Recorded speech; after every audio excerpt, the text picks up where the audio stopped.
Well, hey, everybody, welcome back to the City Rev Life podcast. My name's Craig. I'm here with Pastor Robey. I'm here with Angelica. We're going through our podcast series on faithful marriages, and we've been working our way through 1 Corinthians 13, kind of pulling out some of the insights that Scripture teaches us and how we can apply it to our marriage. So, Pastor Robey, what do you have for us today?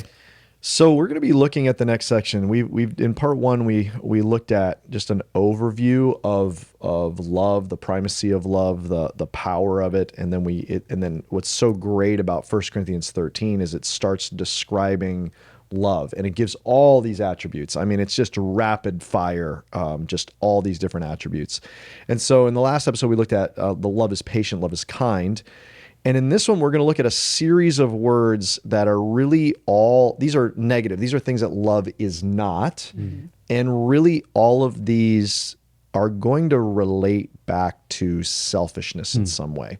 And this is a challenge in marriage because you just can't hide selfishness in marriage. You know what I'm saying? Like you can go to work and for maybe most of the time, you can kind of mostly hide selfishness. You can kind of, you can keep it from your coworkers. I could be a caring person for 8 hours a day. I can do that. Or at least mostly. I mean, maybe you can just be less caring when you're like at your computer or something. But it's like, your encounter with your coworkers, you can try and keep that up. But in the end, in family, home relationships, it just can't hide. I mean, who we are comes out. Mm-hmm.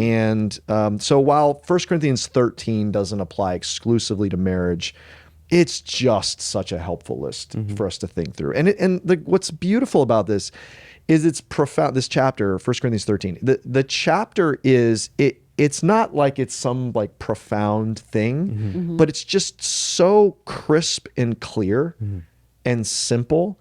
And it just puts us in the bullseye. I mean, it pretty much just calls us out. So let's just kind of look back through this list. Maybe, Angelica, you could read 1 Corinthians 13, 4 through 5. Okay, let's do that. Love is patient. Love is kind. It does not envy. It does not boast. It is not proud. It does not dishonor others. It is not self-seeking. It is not easily angered. It keeps no records of wrongdoings. So it gives this list, just to kind of read off the list. We talk about love, patient and kind, but then the list of things it doesn't do. It doesn't envy, it doesn't boast, it's not arrogant or rude, it doesn't insist on its own way.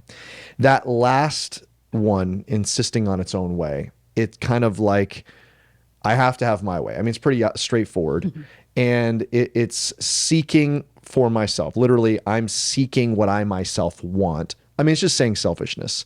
And so these ones leading up to it, in a way, that kind of summarizes all these other ones. It summarizes boasting, envy, it summarizes arrogance and rudeness. All of those are ways of seeking our own way. Let's take these first two, envy and boastfulness. We maybe don't think of those in terms of selfishness. We think of those in terms of things we don't want to be. Like, I don't want to be envious. I don't want to be proud. I don't want to be boastful. But really, these are different ways of being self-seeking. So if I'm envious, it's because I don't have it and I want it. You have it, I think I should have it. You have it, I think I deserve it. So I'm envious. Why do you have it when I should have it? I should have what you have. That feeling of envy, we've all had that feeling before. That's just a form of selfishness. It's, I want it for me. And boastfulness is like the opposite. I do have it, and so I'm boastful. So I don't have it, I'm envious. I do have it, I'm boastful. It's basically the two sides of the same coin. It's the same source that would lead me to one or the other. It's selfishness. If I'm selfish, then if I don't have it, I think I deserve it. If I do have it, then I boast about it. And what this is saying is these are not loving. And again, I think we sometimes don't think of envy and boastful as how it relates to being loving, but these are directly related to love. If I am showing love to someone, then I wouldn't be envious because I would be happy for them. I wouldn't be thinking about myself. I'd be like, man, good for you. Like, I'm happy for you. I'm not going to be envious. And you say, well, that just sounds like a superhuman. And that's the power of love. I mean, that's kind of the point of this passage, is like, that's why love is so powerful. Did you want to say something, Angelica? I'll set you up again.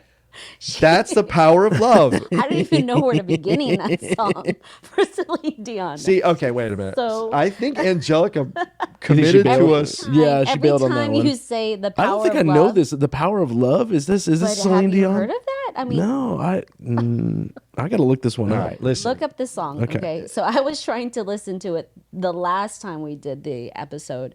And my husband was on my Spotify account, and every time I played it, it would play on the car. And he Yeah, was good. traveling for work. And he So was you were like, playing are it- you? He goes, are you messing with me right He now? just- Celine Dion keeps He on just popping needs to up. listen to Celine. Is Celine it possible Dion. that Jose just really likes Celine Dion and he's blaming you? Is that possible? There is a Jose, if you're possibility. listening to this, we're on to you. Okay. Anyway, I think you committed that you would always sing, and It's playing in my head. all right, Yeah. we'll I'm give you a not pass gonna on let it that. go Not through. not There you many of go, us okay. can sing Celine Dion. But there's can? something that I do want to say. I mean, when you're talking about envious Yeah. and boastfulness, I mean, having those qualities in marriage, it doesn't, the idea of oneness in marriage, there is, how is there oneness if you are envious of what your spouse Yeah. has, you know, or if you're boasting about something that you have, then it totally gets rid of the idea of the oneness of marriage. Right. And we're humans, so these things like creep their way into our marriages, and like to your point, part of tending to the oneness in our marriage is pulling those things out. And really, if we're one, your victories are my victories, and my victories are your victories. And so,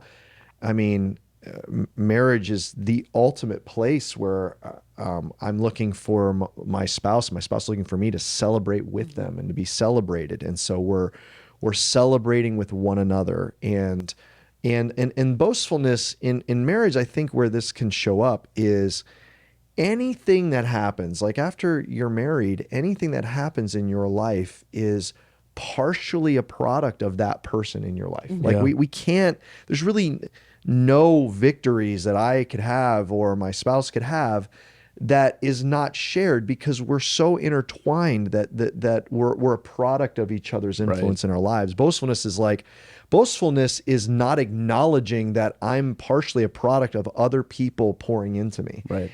Chiefly my spouse, because there's nothing I do day in, day out that's not impacted by my spouse, by my wife. And so like we have to have this view of our lives as we're part of a oneness. We're part of another whole. We've become one. So in a lot of ways, these at the core of these two things, boastfulness and envy, is selfishness. Yeah. And ultimately it's not loving. What I would say, just into your comment, Angelica, where I see envy and boastfulness creeping up, I need to catch it when in context of my marriage, trace that back to selfishness, and then really uproot it.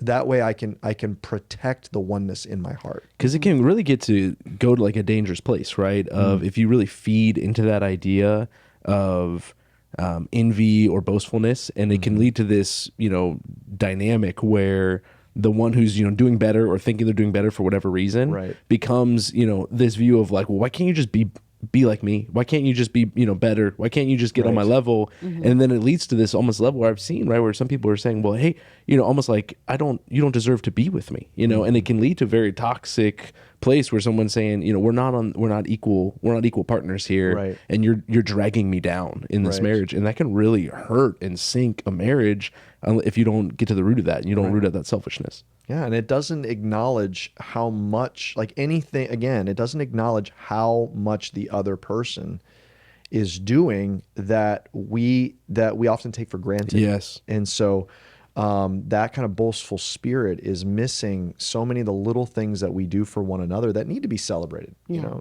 those are, we're the only ones that can celebrate our spouse in those small things that we do consistently for one another. I feel like as your family grows and your life becomes more complex, right? Everything is intertwined. It's almost like everything is a trade-off, right? So it's like, wow, you get celebrated at work for working late, but then someone had to go pick up the kids, right? And like all those things, you're always trading off. You're always leaning on one another. And so really a healthy way to look at it is kind of a team, a unit, a oneness perspective. We're all succeeding together, not, this was your victory and then this one will be my victory. It's we're together. Yeah. Those little things need to be celebrated. I mean, someone in the marriage pays the bills, week after week or month after month after month after month. And it's like, someone needs to notice it. No one is going to notice it. The kids are not going to be like, hey, mom or dad, I just want to thank you for paying the water bill every month.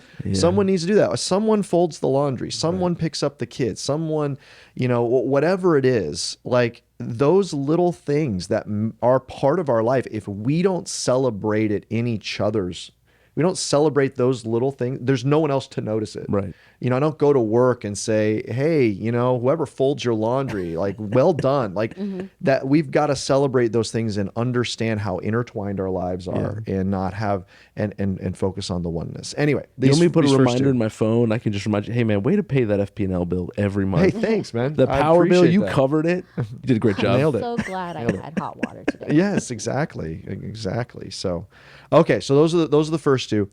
The other ones in here the other one's arrogance or rudeness. Right. These are another way of seeking our own way.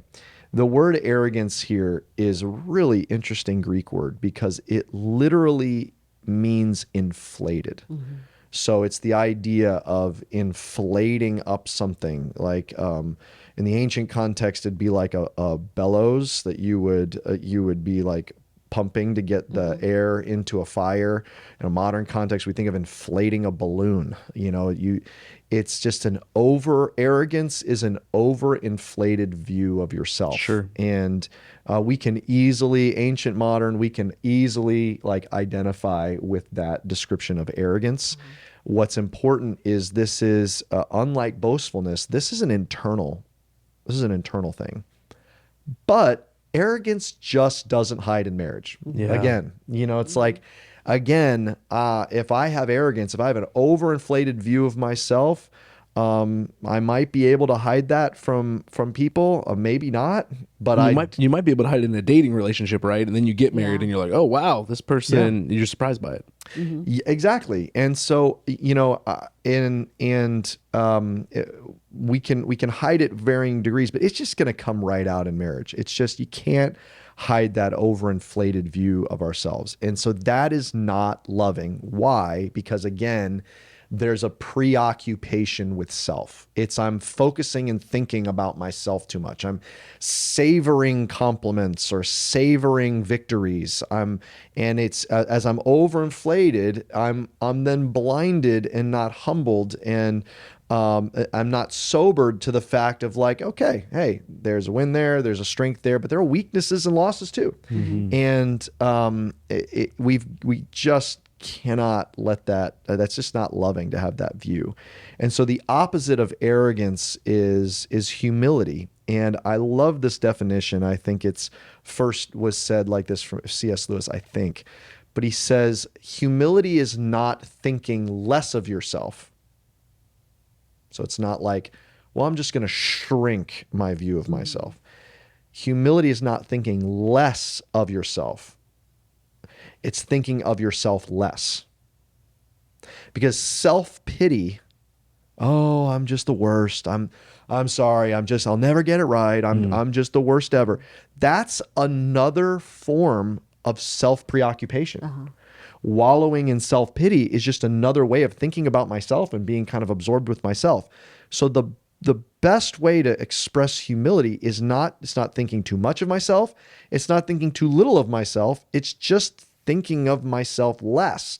I'm thinking of the other person. That's how humility is so anchored in the idea of love. Yeah, just focusing on the other person more. Yes. And that's really, I feel like that's the key to a healthy relationship and a key to a healthy marriage, right? If we can just kind of get that idea of just considering the other person, putting their needs before yours, and right. I mean, like this is the story of Jesus, right? Like emptying himself, he became a servant, right, and he deserved it all. And so, if we take a little bit of that and we can apply that to our lives and serving the other person, loving them, putting their needs before ours, that can really build a lot of stronger bonds and increase the health in our marriages.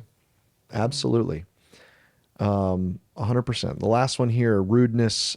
This one means what it says. It's just rudeness, and it's just not trying socially. It's not considering someone else. It's like rudeness is exactly what it sounds like. Rudeness is we think of rudeness as just impoliteness, but rudeness is anchored to love, because rudeness is going to make me. Rudeness is I'm doing what feels right for me, not what's caring for you. Let me give kind of a gross example. Yeah. If I am at a fancy restaurant and I feel like I need to burp, and I just, it's rising up in me and I feel it, and I'm just like, I'm letting this out, and I just belch loudly for all to hear, and you hear like people are dropping their silverware on their plates, and everyone looks, and People I'm are just gasping, their monocles are falling into their soup. their monocles are falling down. Exactly. Women screaming, children crying. Okay. Like, why would I? That's rude. Why? Because that might have been relieving for me, but that's not very appetizing for everybody else. Right. At its core, rudeness is self-centeredness. It's seeking my own way. Now, no one's having marital problems because of belching that I'm aware of. Now, maybe, I don't know. I mean, it could be. I don't know. I don't know. Okay. But I use that as an example because honestly, like this so simple. Did you just burp? It sounded... I did not burp. It would have been good timing though to do it. It would have been good timing. I'm not at a fancy restaurant though. So, okay. No, I exhaled. No. Sure. But rudeness is a part, like, it's so simple, but sometimes we just don't try. Right. You know what I'm saying? It's like, let's say, someone is cooking in the marriage, and it's like you go over to a friend's place and they make a meal, and you're like, oh, wow, like these steaks that you grilled are amazing. Right. Or this casserole, you know what to say that's nice. It's kind. It's like, even if you don't love it, you're like, hey, wow, this was great. Thank you for making this. Well, why do I not do that? Or why would we not do that in marriage of all places? Right. And we just stop. Sometimes we just stop trying. Sometimes it's like, I'm hangry and so I'm rude, or sometimes I'm tired, so I'm short, or sometimes I'm just busy and so I'm distracted. And I can know not to do that with other people, with friends, with coworkers, with strangers. Sometimes we're more conscious of our rudeness to a stranger than our own spouses. Like, I want to be the least rude to my spouse. This is a person I love. Right. And what is that? That's just, it's not, well, I don't need to be like, wear black tie to dinner, but at the same time, like, I want to consider the feelings of the people in my home. I still want to try. And sometimes we just stop trying, and we're just rude. We're not thoughtful, considerate, conscientious. We're not thinking of the other person. Why? Because we're self-centered. We're seeking our own way. And it's so simple. But man, maybe we just took this one and just, what if I just was not rude, not thoughtless, was just more, what if we were more just focused on lifting the other person up in the way that we know to be in our marriages?